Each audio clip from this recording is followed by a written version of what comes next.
नमस्कार, आप सभी का स्वागत है एनडीटीवी राजस्थान पर और मैं हूं आपके साथ शुभेंदु सिंह। उपचुनाव में पहले कांग्रेस को बड़ा झटका लगा है और नागौर में त्रिकोणीय मुकाबले के बीच कांग्रेस नेता सुखबीर सिंह चौधरी ने कांग्रेस पार्टी का साथ छोड़ दिया है और बीजेपी प्रदेशाध्यक्ष मदन राठौर की अध्यक्षता में 10 कांग्रेस के स्थानीय नेता सहित करीब 100 कार्यकर्ताओं ने बीजेपी की सदस्यता ग्रहण कर ली है। सुखबीर सिंह चौधरी पहले नागौर कांग्रेस के जिलाध्यक्ष रह चुके हैं और इसके साथ सुखबीर सिंह चौधरी नागौर जिला बीसूका के उपाध्यक्ष भी रह चुके हैं। नागौर जिला परिषद के सदस्य रहे हैं। सुखबीर सिंह के साथ पूर्व पंचायत समिति सदस्य लादूराम और तमाम जो नेता हैं वो भी इस दौरान पार्टी ज्वाइन कर लेते हैं, यानी कि कांग्रेस को उपचुनाव से पहले बड़ा झटका लगा है। कई अन्य स्थानीय नेता कार्यकर्ताओं ने भी बीजेपी ज्वाइन कर ली है। सवाई माधोपुर की दरगाह शेख सलीमुद्दीन चिश्ती के पीर सैलानी बाबा और पार्षद नसीब खान भी बीजेपी का दामन थामने वालों में शामिल रहे हैं। बीजेपी उपाध्यक्ष ज्योति मिर्धा भी इस दौरान मौजूद रहीं। उपचुनाव को बीजेपी प्रदेशाध्यक्ष मदन राठौर की पहली परीक्षा के तौर पर देखा जा रहा है। मदन राठौर ने कहा है कि कांग्रेस की रीति नीति से सभी का मुंह भंग हो चुका है। बीजेपी से प्रभावित होकर नेता कांग्रेस पार्टी छोड़ रहे हैं और मोदी जी की नीतियों से प्रभावित होकर बीजेपी में आ रहे हैं। पूर्वी राजस्थान में टोंक की देवली उनियारा सीट और दौसा विधानसभा सीटों पर भी मुकाबला बेहद रोचक है, जहां कांग्रेस के राष्ट्रीय महासचिव और पूर्व deputy CM Sachin Pilot Congress party के प्रत्याशियों की जीत के लिए लगातार जोर लगा रहे हैं। वहीं दूसरी ओर डिप्टी सीएम दिया कुमारी और कैबिनेट मंत्री किरोड़ीलाल मीणा बीजेपी प्रत्याशियों की जीत के लिए चुनाव प्रचार करते हुए दिखाई दे रहे हैं और पूरी ताकत के साथ मैदान में उतर रहे हैं। अब इसमें क्योंकि कांग्रेस इस चुनौती से बड़ा झटका लगा है, कांग्रेस इस चुनौती से किस तरीके से निपट पाएगी यह अपने आप में एक बड़ा सवाल बन चुका है। और सबसे पहले जरा आपको सचिन पायलट ने इस पर क्या कहा है, सबसे पहले आपको बयान सुनाते हैं।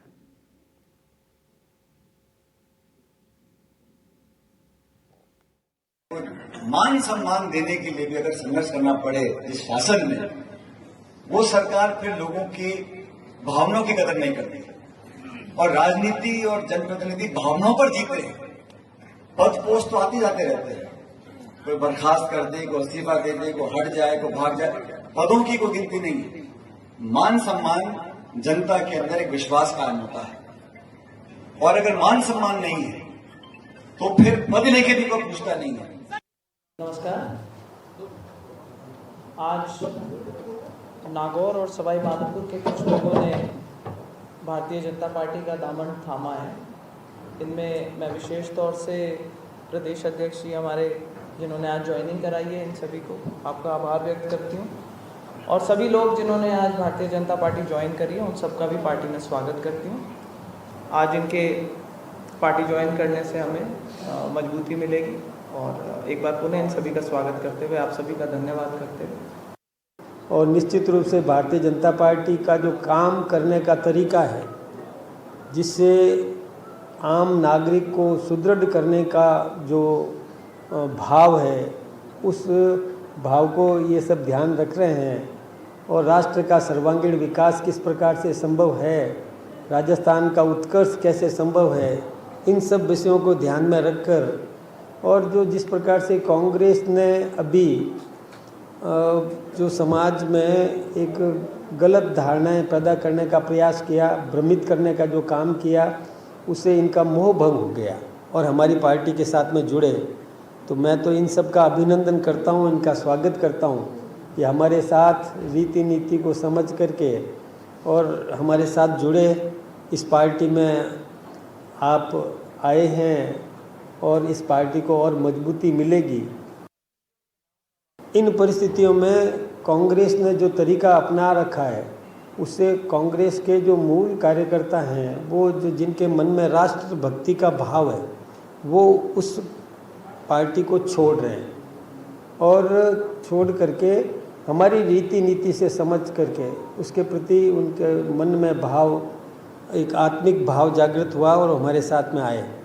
मैं तो आह्वान करता हूं कि ऐसे इस प्रकार के जो नागरिक हैं, जो वहाँ पर कुंठा महसूस करते हैं और हमारे संस्कारों से प्रभावित होकर और यहाँ आ रहे हैं, ये हमारे लिए अच्छी बात है। हमारी कार्य प्रणाली, हमारा काम करने का तरीका, सर्वे भवन्तु सुखिनः का भाव, इसको ध्यान में रख कर के हम निश्चित रूप से काम करेंगे और आगे बढ़ कर के और राष्ट्र की समृद्धि के लिए अपना योगदान देंगे। तो एक तरफ जहां पूरी कोशिश की जा रही है, कांग्रेस पार्टी के नेता लगातार कोशिश कर रहे हैं कि वापस से सभी सीटों पर अपना होल्ड बनाया जा सके और ज़्यादा से ज़्यादा 7 सीटों में से जीती जा सके, लेकिन वहीं दूसरी तरफ बीजेपी की अपनी अलग रणनीति है और यहां ये माना जा रहा है कि खीवसर के अंदर एक बड़ा जो है वो सेटबैक कांग्रेस पार्टी को दिया गया है। अब जरा जल्दी से आगे बढ़ते हुए कार्यक्रम को आगे बढ़ाते हैं और इस त्रिकोणीय मुकाबले को जरा समझने की कोशिश करते हैं। खास पैनल हमारे साथ इस मुकाबले को समझने के लिए जुड़ चुका है। सबसे पहले भारतीय जनता पार्टी से प्रवक्ता महिपाल जी हमारे साथ कार्यक्रम में जुड़ चुके हैं। सर, बहुत स्वागत है आपका। हमारे साथ प्रियदर्शी भटनागर साहब कांग्रेस पार्टी से प्रवक्ता जुड़ चुके हैं। सर, बहुत स्वागत है। और हमारे साथ वरिष्ठ पत्रकार श्याम सुंदर शर्मा जी कार्यक्रम में जुड़ चुके हैं। सर, बहुत स्वागत है आपका भी। लेकिन शुरुआत सबसे पहले महिपाल जी आपसे ही, क्योंकि ये कहा जा रहा है कि इस त्रिकोणीय मुकाबले के अंदर ये जो कोशिश की गई है बीजेपी की तरफ से, और हालांकि इसमें बीजेपी प्रदेशाध्यक्ष की तरफ से भी कह दिया गया है कि भाई कांग्रेस के अंदर जो कुछ चल रहा है उसी का परिणाम है जो आज वो भोग रही है, लेकिन इसके अलावा दूसरा आपको वो पहलू क्या नजर आ रहा है और क्या इस टूट से या बीजेपी के अंदर ज्वाइनिंग से आपको इसका फायदा मिलेगा? शुभेंदु जी, इसमें कोई दो राय नहीं है कि जब भारतीय जनता पार्टी में कांग्रेस और अन्य दलों के जो लोग भारतीय जनता पार्टी को ज्वाइन कर रहे हैं, 7 जगह चुनाव है, उसका फायदा तो पार्टी को मिलेगा ही मिलेगा। और इसी से आकलन लगाया जा सकता है कि इन चुनाव में ज्वाइन करने वालों की आप तादाद देखें तो मोस्टली 99% जो ज्वाइनिंग हुई है वो भाजपा में हुई है। कांग्रेस से लोग आ रहे हैं, भाजपा में जा रहे हैं। और 7 की 7 सीटों पे चूंकि आज मदन जी राठौड़ ने और हमारी बड़ी बहन आदरणीय प्रदेश उपाध्यक्ष ज्योति मिर्धा जी ने जिन नेताओं को ज्वाइन करवाया है, ये एक लिस्ट नहीं है। आप देखेंगे तो कल दिया कुमारी जी गए थे खीवसर में, लंबी सैकड़ों की लिस्ट थी जहां भारतीय जनता पार्टी का दामन कांग्रेस और अन्य दलों से छोड़ के आए हुए नेताओं ने थामा। पूरे 7 जगह भारतीय जनता पार्टी का एक भी नेता कहीं कोई बागी नहीं, अनुशासित रूप से काम कर रहा। और जो ये इस परीक्षा की हम बात कर रहे हैं, इस परीक्षा में भारतीय जनता पार्टी मेरिट के साथ, मेरिट के अंकों के साथ उत्तीर्ण होने का काम करेगी। और विशेष रूप से आप खीवसर की बात कर रहे हो, जो डबल इंजन की सरकार है हमारी प्रदेश में और देश में, उसमें इस बार खीवसर का बीजेपी रूपी डब्बा जुड़ेगा और प्रदेश और देश में जो भारतीय जनता पार्टी की सरकार, उसका फायदा खीवसर को मिलेगा। रेवंत राम जी डांगा बीजेपी के कमल का फूल लेकर डबल इंजन की सरकार में खीवसर के डब्बे को ट्रेन के साथ जोड़ेंगे और जिन लोगों को गलतफहमी थी उस गलतफहमी का 23 तारीख को परमानेंट इलाज हो जाएगा। ठीक है। इसमें जरा मैं प्रियदर्शी जी को जोड़ लेता हूँ। प्रियदर्शी जी, नुकसान तो है और क्यों हो रहा है? देखिए, भारतीय जनता पार्टी को ये विश्वास हो गया है और पूर्व आगाज हो गया है कि वो 7 सीटें हार रही है, इसलिए उसने मुद्दे आधारित राजनीति को छोड़कर तोड़फोड़ की राजनीति पे आ गए हैं। आप देख लीजिए, चुनाव आते ही ऐसी कौन सी परिस्थितियां बनती हैं कि ये तोड़फोड़ जारी हो जाती है। मैं बताता हूं वो परिस्थितियां क्या है। ईडी, इनकम टैक्स और जो ये डबल इंजन की बात करते हैं, उसका आप परिणाम देख रहे हैं। दबाव के आधार के ऊपर डर पैदा कर ये इस तरीके के तोड़ते हैं। लोकसभा चुनावों में भी इन्होंने राजस्थान में 10,000 नहीं तो अभी हाल फिलहाल में तो नहीं हुआ सर, कोई ईडी इस तरीके की कोई कार्रवाई तो नहीं हुई है। देखिए, नोटिस का डर दिखाकर, भय दिखाकर ये जो डबल इंजन की बात करते हैं, उसका तात्पर्य यही है कि ये भय के आधारित लोगों को तोड़ के ले जा रहे हैं। तो हम तो स्वागत करते हैं, हम तो ऐसे लोगों यानी कि पार्टी के अंदर अभी भी कई लोग ऐसे हैं जो डर के माहौल में हैं। बिल्कुल, पूरे देश के अंदर आज डर का माहौल है, लोकतंत्र खतरे में है। आज संविधान खतरे में। राहुल गांधी कहते हैं डरते नहीं है हमारे पास, तो ऐसे नेता हैं जो डरते नहीं है हमारे पास, तो मजबूती से खड़े रहते हैं। उनका स्लोगन है डरिए मत। हाँ, डरिए मत, उनका स्लोगन है। तो डरना किस बात का? अगर गलत नहीं किया तो किस बात का डरना? बिल्कुल बिल्कुल, हकीकत तो यही है ना, जब गलत किया ही नहीं है उसके बावजूद भी ये जो डबल इंजन की सरकार है, ये 11 महीने में राजस्थान में अपना कोई परफॉर्मेंस नहीं दे सकी। तो ये तोड़ फोड़ पे आधारित राजनीति करना चाह रहे हैं। उनको पता चल गया है। प्रियदर्शी जी, उसका दूसरा पहलू ये भी कहता है कि भाई पार्टी के अंदर जो नेता नाराज हैं उनको मना नहीं पा रहे हैं आप। देखिए, आप बताइए, जिन नेताओं को ये लेके गए हैं वो सारे पदाधिकारी बता रहे हैं जो पद पर हैं उनकी किस बात की नाराजगी तो उनकी हो सकती है जो पद पे नहीं रहे। इसका साफ क्या संकेत यह है कि ये पद पे रहे हुए कांग्रेसियों को तोड़फोड़ दबाव के आधार पर ले जा रहे हैं, जबकि जनता में इसका भारतीय जनता पार्टी के विपरीत मैसेज जा रहा है। आज आप देख लीजिए, लोकसभा के चुनावों से भी भारतीय जनता पार्टी ने सीख नहीं ली। उस समय भी ये कह रहे थे कि 10,000 लोग राजस्थान से हमारी पार्टी ज्वाइन करिए। जिस प्रकार से इन्होंने मिस्ड कॉल मारकर सबसे बड़ी पार्टी बनाई है, उसी प्रकार से ये तोड़ फोड़ करके ये अपनी पार्टी बनाना चाह रहे हैं, परंतु उसके अंदर ये तय है कि ये मुद्दे आधारित राजनीति नहीं है। भारतीय जनता पार्टी हार की ओर अग्रसर है और ये सातों उपचुनाव सीटों के ऊपर हारेंगे। वहां पर इनके सारे कैंडिडेट कमजोर हैं। सर इनको मैं सिर्फ आंतरिक इतना सा विरोध का जानना चाह रहा हूँ, बुनियादी का कोई तो सामना कारण करना पड़ा होगा है। भाई, ठीक है आप सातों सीटों हरा दीजिए आप बीजेपी को, लेकिन उसके पीछे आधार होना जी, चाहिए भाई। जी। पार्टी छोड़ करके नेता जा रहे हैं, वो कांग्रेस पार्टी से जा रहे हैं, है ना। अभी अगर क्या कहा जा रहा है कि बैलेंस नहीं हो पा रहा है, नाराज है नेता, तो कांग्रेस पार्टी, वो बीजेपी में भी है, ऐसा नहीं है बीजेपी में नहीं, बीजेपी में भी है, जी, लेकिन जी, टूट तो हो रही है जी, ना। जी। तो फिर कैसे जीतेंगे सातों सीटें? देखिए ऐसी टूट को हम अविलंब स्वीकार करते हैं और स्वागत करते हैं। जो व्यक्ति अपने हित को पार्टी से बड़ा मानता है तो उसका चले जाना ही बेहतर है, क्योंकि भारतीय जनता पार्टी पूरी बनी ऐसे लोगों से जो हित को अपने सर्वोपरि रखते हैं। उसका जीवंत उदाहरण आपने किरोड़ी लाल मीणा जी देख लिया। अब आप कारण पूछ रहे हैं तो मैं ये पूरा आपको जस्टिफाई कर रहा हूं, क्लियर कर रहा हूं। चुनाव आते ही ऐसे कौन सी परिस्थितियां बन जाती हैं कि कार्यकर्ता इनकी पार्टी में जबरदस्ती शामिल होने लग जाते हैं। तो सर ये तो पार्टी को भी अब आप सोचना बताइए। चाहिए, विचार करना चाहिए कि पार्टी के अंदर अगर टूट हो रही है और कहीं कोई नाराजगी है, तो पार्टी के कार्यकर्ता छोड़ देखिए, करके जा पायलट रहे हैं, साहब आप ने तो कहा खाली ना, बैठे। बिल्कुल बिल्कुल पायलट साहब ने आज कहा ना, पायलट साहब ने आज कहा है जहां पर ठीक है। जनता में जो विश्वास खो चुके हैं, भारतीय जनता पार्टी इसी तरीके से वो हथकंडे अपनाई है। अगर कोई पार्टी छोड़ के जाता है हम उसका स्वागत करते हैं, जो ठीक है। अपने हित को सर्वोपरि चलिए, मानता हो। ठीक है, ठीक है। जी। मैं इस पर जवाब लूं, लेकिन उससे पहले मैं जरा श्याम सुंदर शर्मा सर को जोड़ रहा हूं। श्याम सर, एक चीज बताइए कि ये जो अलग अलग सीटों को लेकर के और आज जो हुआ, ये कहा जा रहा है कि ज्योति मिर्धा ने पूरा खेल कर दिया, पूरा खेल वहां पर बदल दिया है। तो क्या अब इस त्रिकोणीय मुकाबले के अंदर जो स्थिति है वो थोड़ी सी अब थोड़ी चुनाव से पहले कुछ साफ होती हुई दिखाई दे रही है? देखिए शुभेंद्र जी, जिस प्रकार से मैंने पहले भी कहा था कि भाजपा के पास देने के लिए बहुत कुछ है, कांग्रेस के पास वो सब कुछ नहीं है। मुख्यमंत्री से बातचीत कराना या भविष्य में राजनीतिक तौर पर क्या किसको क्या मिल जाए कुछ पता नहीं, इसलिए चुपचाप आ जाओ तो ठीक रहेगा। देखिएगा, मैं तो महिपाल जी को भी आज पहली बार देख रहा हूँ कि बीजेपी के प्रवक्ता के रूप में, नहीं तो ये तो आरएलपी के थे। अब ये देखिए रानी, अगर ये बदल गए तो फिर बहुत सारी चीजें आज जो बदल के आए हैं, कांग्रेस के काफी लोग आपके सामने देखेगा कि आ गए। तो देखिए निश्चित तौर पर देखिएगा वो अपनी पत्नी को जिताने के लिए हनुमान बेनीवाल ने आज क्या कहा कि मैं तो नहीं चाहता था लोकसभा में गठबंधन करना, लेकिन मुझे मुझे मालूम था कि मेरी पार्टी के लोग मजबूत नहीं है, चले जाते हैं छोड़ छोड़ करके, इसलिए मजबूरी में मैंने लोकसभा में से गठबंधन किया था। और आज भी वो इस तरह से कह रहे थे अपने कार्यकर्ताओं को कि कोशिश करो, नहीं तो मुझे तो हराने में के लिए वो कुछ भी कर सकते हो। तो इसलिए देखिए निश्चित तौर पर ये बात सही है कि जिस प्रकार से आज जिला अध्यक्ष टूट के आ गए, युवा कांग्रेस के अध्यक्ष टूट के आ गए, ज्योति मिर्धा क्योंकि खुद कांग्रेस की है तो वो तो जानती है कांग्रेस वालों को कैसे बीजेपी में लाया जाता है। अगर खुद आ गई तो बाकी को लाने में कोई बड़ी बात नहीं है, देखिएगा। लेकिन देखिए दो जगह सहानुभूति की लहर, एक जगह बीजेपी के लिए भी है, दूसरी जगह कांग्रेस के लिए, रामगढ़ के लिए अगर बात करें सहानुभूति की लहर है। वहां से जय आहूजा को निश्चित रूप से बीजेपी ने बैठाने का प्रयास किया, उसका कितना लाभ मिलेगा ये तो, और हरियाणा का लाभ कितना झुंझुनू और रामगढ़ में मिलेगा ये तो देखिएगा 23 तारीख का परिणाम बताएगा। लेकिन ये बात सही है कि जिस प्रकार से बीजेपी जिस दिन चुनाव मैदान में उतरी थी उस दिन कमजोर थी, लेकिन आज जिस प्रकार की स्थितियों में परिवर्तन आया है उसमें ताकत तो आई है। चाहे भले दिखेगा कि एक नहीं 3 सीटें जीत सकती है, 6 की 6, 7 की 7 सीटें दोनों दावा जरूर करेंगे, जीतेंगे कोई भी नहीं। देखिए दो तो गठबंधन वाले हैं, गठबंधन आज भी कितना भी कमजोर हो जाए लेकिन गठबंधन आज भी मजबूत स्थिति में दिखता है।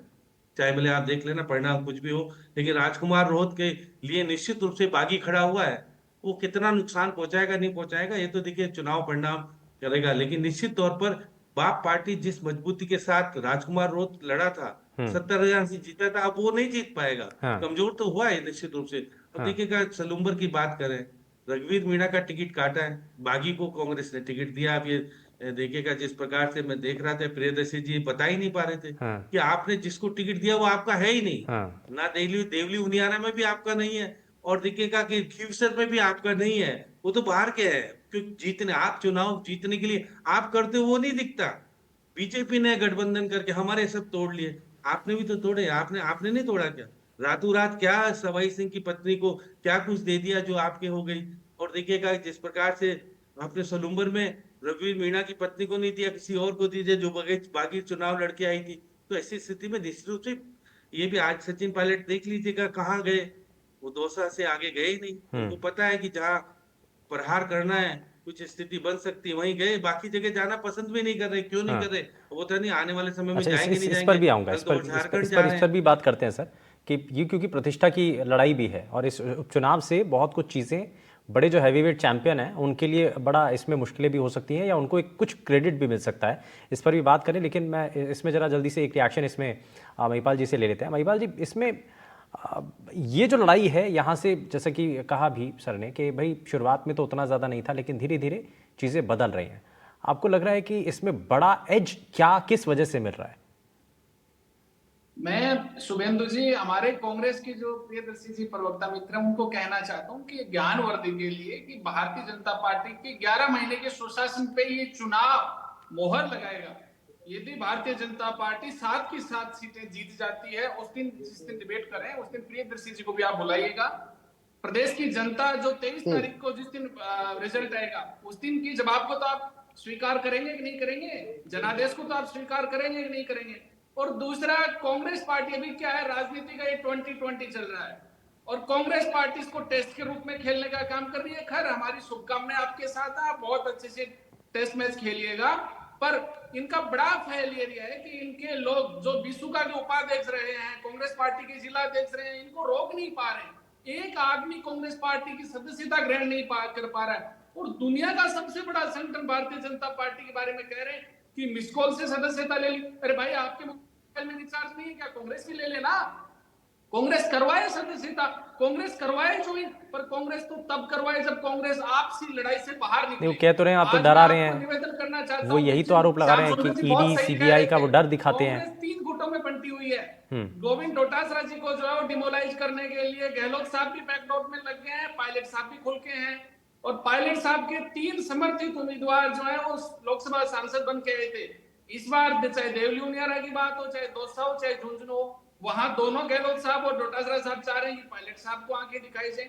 कुल मिला के कांग्रेस का बंटाधार कांग्रेस के नेता ही कर रहे हैं। और 23 तारीख को जिस दिन जनता का जनादेश है, उस दिन इस बात को प्रियदर्शी जी भी स्वीकार करें ना करें, वो तो इनका आउटलुक है, पर प्रदेश की जनता जवाब जरूर दे देगी। अच्छा, किस और सीट पर आपको खींवसर टफ में- लग रहा है? अच्छा महिपाल जी, एक चीज़ तो बताइए, कहाँ कहीं तो ऐसा होगा, कोई तो सीट ऐसी होगी जहां पर आपको लगता है तो थोड़ा मतलब टफ मुकाबला है।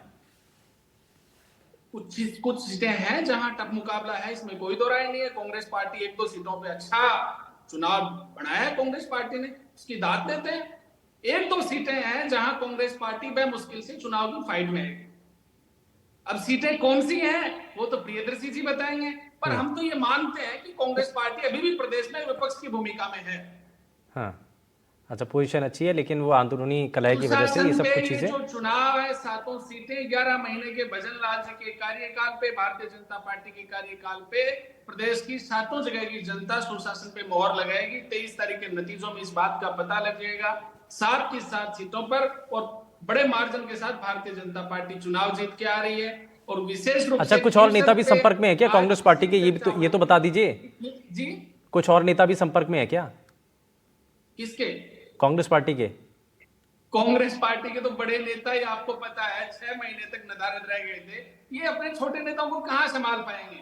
आप और हमें सर्वविदित है कि पूरे प्रदेश को 6 महीने तक कैसे इन्होंने मटिया मेल करके रखा हुआ था और रोज छोड़ के आ रहे हैं सर। आज नागौर के पूर्व जिला अध्यक्ष, बिसुका के पूर्व उपाध्यक्ष, सैकड़ों नेता और सैकड़ों नेताओं की लंबी लिस्टें और हैं। इनके जो नेता, एक नेता को ये मना नहीं पाए हैं, जो शाम को इनके बागी थे वो कह के जाते हैं हम चुनाव नहीं लड़ेंगे, दूसरे दिन नॉमिनेशन फॉर्म भर देते हैं देवलिया में, उनका वापस नहीं करवा पा रहे। भाजपा का एक भी नेता बागी हुआ क्या? तो ये तो अनुशासित कार्यकर्ताओं की पार्टी है जहां अनुशासन से काम होता है, माइक्रो मैनेजमेंट से। ठीक है, यानी कि जो नाराज नेता हैं वही आकर के संपर्क कर रहे हैं। प्रियदर्शी जी, सबसे बड़ा कारण यही है और इसलिए शुरुआत में कहा कि भाई मनाने की कोशिश नहीं हो रही है। अगर कहीं पर किसी को नाराजगी है, आपत्ति है, तो उससे बात नहीं हो रही है। देखिए, ऐसा कतई नहीं है। भारतीय जनता पार्टी के प्रवक्ता ने अपना अधिकांश समय कांग्रेस के बारे में बोलने में लगाया, ये नहीं बता पाए कि इनके मुद्दे क्या हैं। मैं इससे पूछना चाहता हूं, वसुंधरा राजे सिंधिया जी कहाँ हैं? इनको ये तो चिंता है कि पायलट साहब आज कहा राष्ट्रीय गए, क्या बोला उपाध्यक्ष यही है। अशोक गहलोत साहब क्या बोल रहे हैं, गोविंद सिंह जी डोटासरा साहब क्या बोल रहे हैं, इनसे पूछिए वसुंधरा राजे सिंधिया जी कहाँ हैं, वो क्या चीज साबित करता है। वास्तविकता ये है, भारतीय जनता पार्टी मुद्दा विहीन पार्टी है।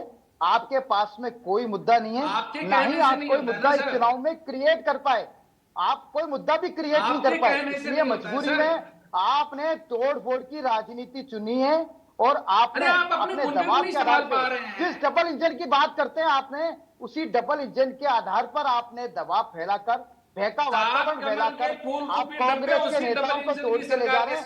हम उनका स्वागत करते हैं, ऐसे नेताओं का हम कहते हैं स्वागत करते हैं जो अपने हित को ऊपर रखते हैं, हम उनका जाने का स्वागत करते हैं। लेकिन जनता मुद्दों पे आधारित बात करना चाहती है, जनता में आपका विश्वास खो चुका है, आपकी हार निश्चित है, आपकी हार निश्चित है। मैं भी आपको एडवांस आमंत्रण देता हूं, जिस दिन परिणाम आ जाए ना महिपाल जी, आप और मैं दोनों सामने हो जाएंगे।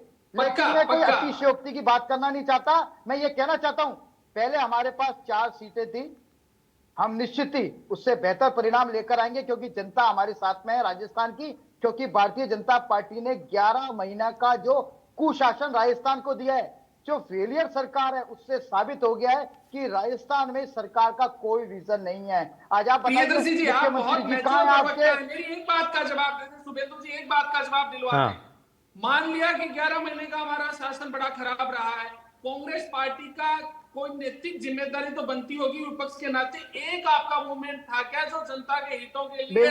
बिल्कुल मैं बता देता हूँ, सबसे बड़ी नैतिक जिम्मेदारी हमारी यह है, मैं बता रहा हूँ।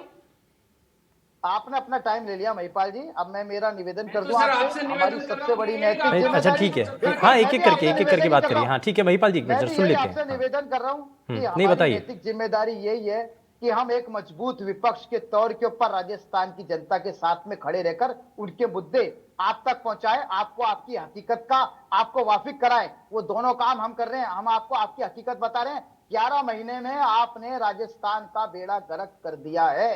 आप एक योजना, एक काम नहीं बता सकते जो आपने 11 महीने में किया है। आपने सिर्फ कांग्रेस की योजनाओं के या तो नाम बदले या उनकी समीक्षा करिए, इसके अलावा आपने एक काम नहीं किया। आप विदेशों में घूमिए, आपके नेताओं को विदेश में घूमने का बड़ा शौक है, आप विदेश में घूमिए, लेकिन जनता को आपने कुछ नहीं दिया। उसका उदाहरण आपने देख लिया अभी लेटेस्ट राजस्थान के अंदर अतिवृष्टि हुई थी। नहीं ठीक है, चलिए वो जनता के ऊपर छोड़ दीजिए, जनता के ऊपर छोड़ दीजिए, किसका कितना समय किसको कितना अच्छा लगा है। मैं अच्छा इसमें श्याम सर को जोड़ रहा हूँ, एक मिनट। ठीक है प्रियदर्शी जी वापस आता हूँ। श्याम सर एक चीज बताइए कि अच्छा ये बड़ी साख की लड़ाई है। अच्छा सचिन पायलट को भी आप जिस पर आपका इशारा था जिस तरफ कि भाई वो उसी क्षेत्र में जा रहे हैं, वहीं पर जाकर के फोकस कर रहे हैं, उनको पता है कि बाकी जगहों पर अच्छा इस चीज़ का भी असर है कि उनको लग रहा है कि परिस्थितियों को भाप करके कि वहाँ जाना ठीक नहीं है, जहाँ पर गढ़ है या जहाँ पर मजबूत स्थिति है वहाँ जाकर के कैंपेनिंग कर लें, कहीं ऐसा ना हो कि वहाँ अगर कहीं नफ़ा नुकसान दूसरी जगह पर हो जाए तो उसकी जिम्मेदारी भी उनके ऊपर आ जाए। देखिए शुभेंद्र जी, आपने भी देखा कि जब हरियाणा में गुपचुप की लिस्ट जारी हो रही थी, अशोक गहलोत के लोग जारी कर रहे थे, देखिए सचिन पायलट कहाँ कहाँ हरा के आ गए, कहाँ कहाँ क्या क्या हुआ। तो देखिए ये निश्चित तौर पर वो जानते हैं कि मेरे तो 3 व्यक्ति हैं, उसके अलावा जाने से जरूरत क्या है। अब बुला भी नहीं रहे दूसरे लोग, तो जिस प्रकार से बात करें, बुलाने की बात करें तो जाए। अब देखिएगा नरेश मीणा को खड़ा करने वाले कौन है क्या है, ये तो प्रियदर्शी जी को ज्यादा पता है। अब देखिएगा उनको कौन कौन सपोर्ट कर रहे हैं ये भी पता है कि आज देखिएगा कि बाप पार्टी ने समर्थन कर दिया। बाप पार्टी को क्या जरूरत पड़ी थी नरेश मीणा को समर्थन करने? तो इसका मतलब है कि अब देखिएगा, आप देखिएगा कि महिपाल जी आप पर्दे के पीछे से जो खेल खेल रहे हैं, आपके लोग हैं या नहीं है पता नहीं, रविंदर भाटी क्यों समर्थन कर रहा है नरेश मीणा का। देखिए निश्चित तौर पर आप जिस प्रकार से आपके व्यक्ति को ये ले गए छीन करके, तो इसलिए मलाल है कि उस व्यक्ति को तो हराना है। इसलिए आप देखिए, सुन तो लीजिए, नरेश मीणा देखिएगा, नरेश मीणा का आप हरीश मीणा के भाई क्या कह रहे हैं, आपने सुन लिया ना, जो स्थितियां जो पैदा हो गई है। अब देखिए गोविंद सिंह डोटासरा ने समझौता नहीं होने दिया, उसका परिणाम खुद भोगेंगे। वो कह रहे हैं कि जैसे ही जिला कार्यकारिणी ब्लॉक अध्यक्ष कहेंगे ये बागी हैं, हम तुरंत 2 मिनट में निकाल देंगे। अभी तक निकाला किसी को नहीं है, केवल देखिए कि बीजेपी के तो खींवसर से देखिएगा फ्यूचर से जो दम कम रखते थे, पता नहीं कितना रखते थे। मुजीबुर रहमान जो भी गए ना, आपके भी देखिएगा, पूर्व मंत्री हैं, वो कांग्रेस के थे, वसुंधरा जी लाई थी, अब वो चले गए। आप लेके आए तो इनके भी कुछ गुपचुप में जा तो रहे हैं, लेकिन इतने नहीं जा रहे जितने जाने चाहिए। लेकिन प्रदेश जी, आप जो आरोप प्रत्यारोप लगा रहे हो, अशोक गहलोत और सचिन पायलट को एक साथ मिलकर के भिजवा दो क्षेत्र में, कुछ फिजा बदल जाएगी, वो बैठ के एक साथ जाएंगे नहीं। तो इसलिए देखिए, आपके आंतरिक कलह, आंतरिक जिस तरह की स्थितियां बनी हुई है, वो पार्टी के लिए नुकसानदायक है। ना समझौता होने दिया। अब देखिएगा, आपके प्रभारी कहाँ घूम रहे हैं पता नहीं ना। तो इसलिए निश्चित रूप से प्रियदर्शी जी, आप मान के चलिए, आपकी 4 थी, आप 2 पे रह जाओगे, 4 नहीं जीत पाओगे। इसलिए जो सहानुभूति की लहर है वही आएगी। 4 सांसद चुनाव लड़वा रहे हैं। अब देखिएगा, निश्चित तौर पे हरीश मीणा अब कितने कारगर होंगे। वो देखिए दोनों जगह गए हैं, वो देखिए वहां पे दौसा भी जा रहे हैं, तो देवली उनियारा भी जा रहे हैं। उनके ऊपर आरोप कितने क्या लग रहे हैं, ये भी आपको पता है। तो निश्चित रूप से जो वो कह रहे हो, ठीक वो है। अलग बात है। दोनों ही सामान्य सीट थी, दोनों ने नहीं दिया सामान्य सीट को। इसलिए महिपाल जी, जो आप दावा कर रहे हो अच्छा है, क्योंकि सत्ताधारी पार्टी के पास देने के लिए बहुत कुछ बहुत होता कुछ। है। कान में अगर मुख्यमंत्री जी एक बार कह देंगे किसी को, बैठ जाएगा। वो बैठ भी गए कई जगह। हाँ, लेकिन अंदर से आप देखिए, दौसा में ब्राह्मण कितना आपको समर्थन करेगा, ये जातिगत आधार पर बिल्कुल, वोटों की ये बड़ा निर्भर अगर करता गिनी है। जाएगी तो बहुत। और राजेंद्र गुड़ा अब हाँ, फायदा पहुंचा रहा है, मेरे को लग रहा है। हाँ, अब वो कितना नुकसान कांग्रेस को कर पाएगा, ये तो बिल्कुल। और सब जब इसीलिए इसीलिए देखिएगा, सर, जब काउंटिंग होगी जब सामने ये जो आएगा। पूरा उपचुनाव है, ये इसका सियासी समीकरण बहुत ज़्यादा दिलचस्प बना हुआ है, और इस चुनाव पर इसलिए सबकी नजरें हैं। खैर, अब बहुत शुक्रिया सभी खास मेहमानों का कार्यक्रम में शामिल होने के लिए। जी, आभार। लेकिन हमने क्योंकि अलग अलग सीटों को लेकर के जब बात की है, तो इसमें परिणाम से पहले जो अभी तक चर्चाएं चल रही हैं वो ये कि जातिगत फैक्टर इसमें बहुत ज़्यादा हावी है। लेकिन कुछ सीटें ऐसी हैं जहां पर आमने सामने की लड़ाई भी है, लेकिन कुछ सीटें ऐसी हैं जहां पर त्रिकोणीय मुकाबला है, और ये बड़ा दिलचस्प नज़र आ रहा है। किसको कितना एज मिलता है, इस पर सभी की नजरें हैं।